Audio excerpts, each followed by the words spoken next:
कुरान पाक का जो 23 नंबर सूरह है उसकी इब्तदाई आयात 18वां पारा शुरू हो रहा है। क़द अफ़लहल मोमिनून, पहली आयत। और ये याद रखें कि इस मकाम पर अल्लाह रब्बुल इज़्ज़त ने कामयाबी हासिल करने के लिए 7 स्टेप बयान किए हैं। कितने? 7।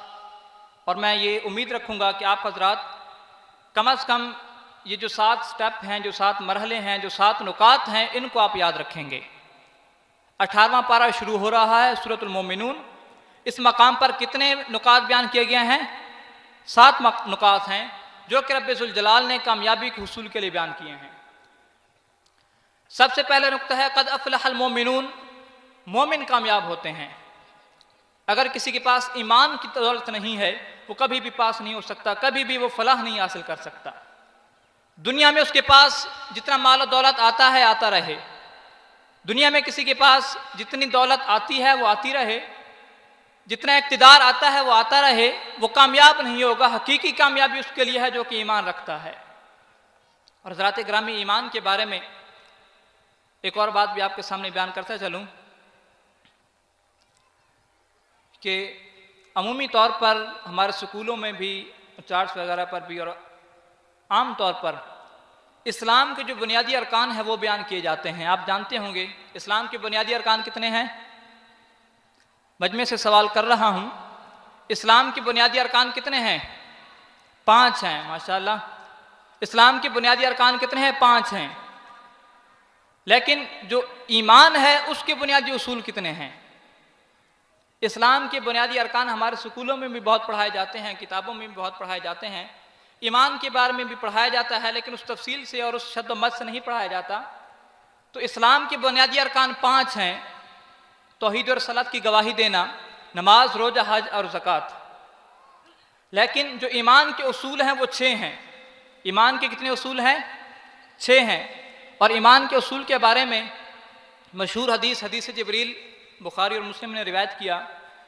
मुस्लिम शरीफ के हवाले से बयान कर रहा हूँ। मुस्लिम शरीफ में हदीस नंबर 102 है। उसमें यह है कि जिब्रील अमीन हुज़ूर अकरम सल्लल्लाहु अलैहि वसल्लम हुज़ूर की खिदमत में हाजिर होकर अर्ज़ करते हैं, अख़बिरनी अनिल ईमान। हज़रत जिब्रील अमीन सवाल करते हैं कि या रसूलल्लाह सल्लल्लाहु अलैहि वसल्लम मुझे ईमान के बारे में बताइए।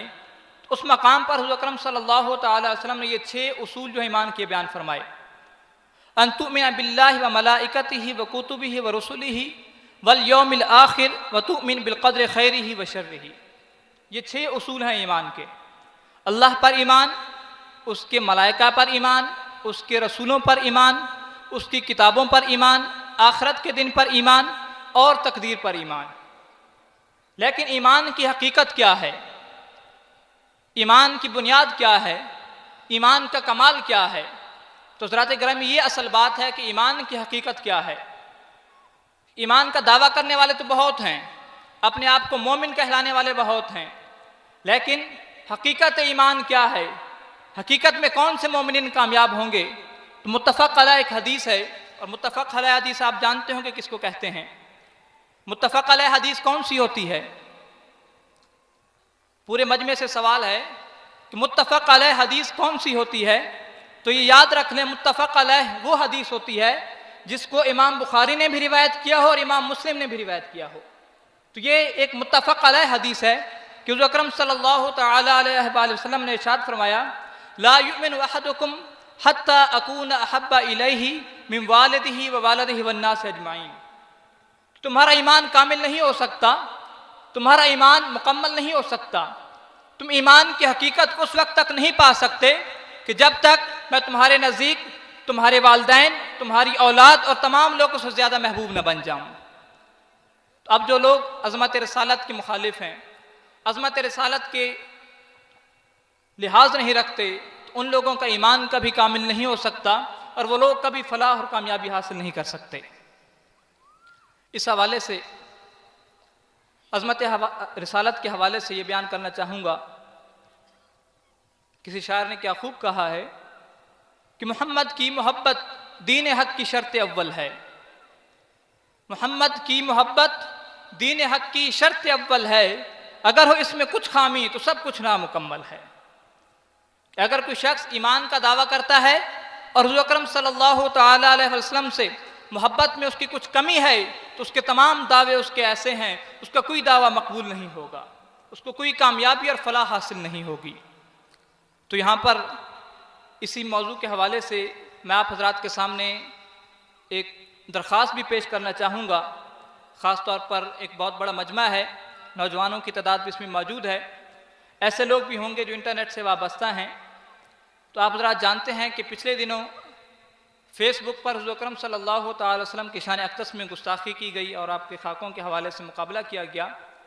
हुकूमत पाकिस्तान ने उस मौका पर, उस वक्त पर इस वेबसाइट पर पाबंदी भी लगाई थी, लेकिन फिर इसको खोल दिया गया।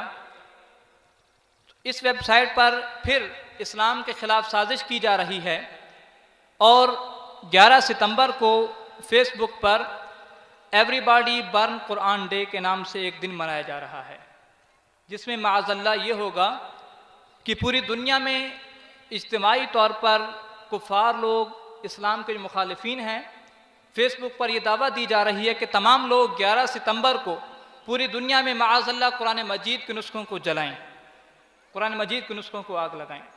तो इतना बड़ा मजमा है, आपके तवस्सुस से मैं ये करारदाद पेश करना चाहूँगा कि हुकूमत वक्त फिर इस वेबसाइट पर मुकम्मल पाबंदी लगाए, इसको ब्लॉक करें।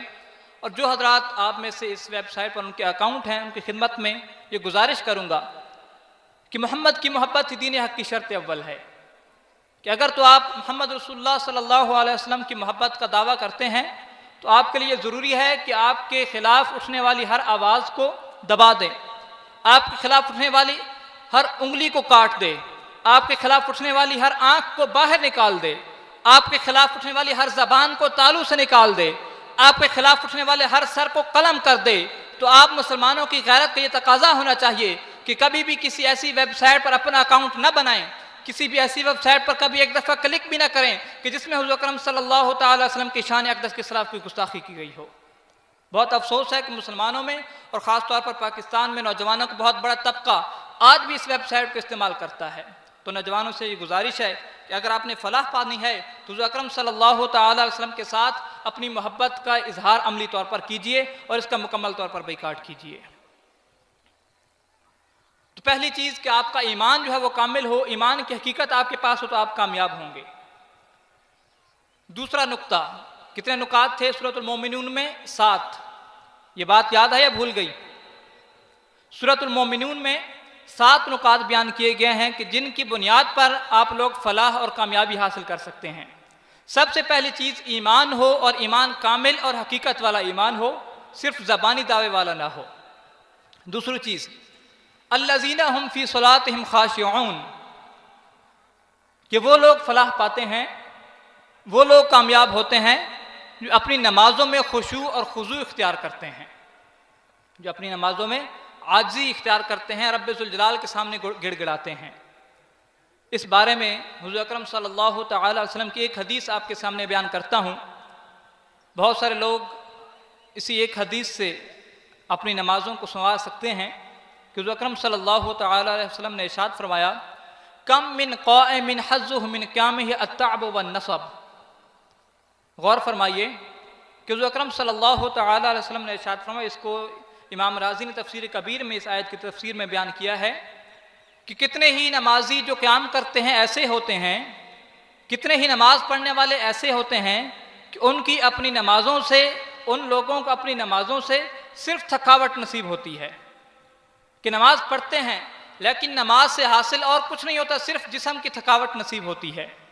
जैसे कि हदीस मुबारका में रोज़े के बारे में आता है, रुब्बा स्वाइमिन ला यहसु मिन सौमिही इल्लल जू' वल अत्श, कि बहुत से रोज़ेदार ऐसे होते हैं